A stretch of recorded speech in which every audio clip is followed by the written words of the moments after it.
Merrimack softball post-game after the Warriors split with St. Anselm on Sunday, joined by head coach Jim Cardello. Coach, you win the first game, a close one 5-4. You dropped the second one, a slugfest 13-8. I guess just what did you like about today and what didn't you like? Well, it was good for us to compete against a team that's ahead of us in our division. We came out in first game and we did what we needed to do, and I think we actually started out pretty well in the second game as well. And then we hit a little bit of a speed bump as we went through the second game. Splits are not what we're looking for at this time of year. We're looking to win. We're looking to take two.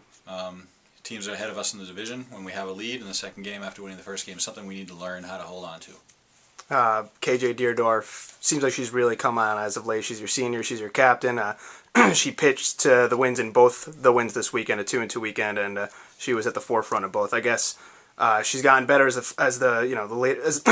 season progressed. Coach, she's gotten better. I guess just talk about her performance this weekend.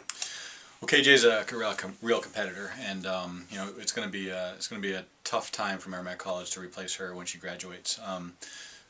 We started out with her slow this year, partly by design. She's coming off some elbow surgery, and we worked her back real slow. She's really starting to pitch now. She's really starting to compete.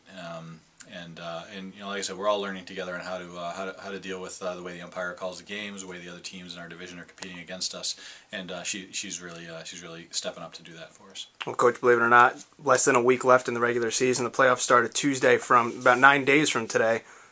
You're in fourth place right now. What's it going to take with about 5 or 6 games left this week to really seal the deal and get into the tournament? Well, 9 days from today, we should be getting into spring, which would be nice. We've been dealing with this weather pattern, which in a way is, as much as it's not an excuse, we've only had 2 full practices on our field to date.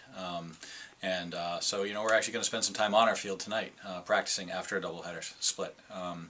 Our kids are tending to forget a little bit of some of the things that we need to win some games.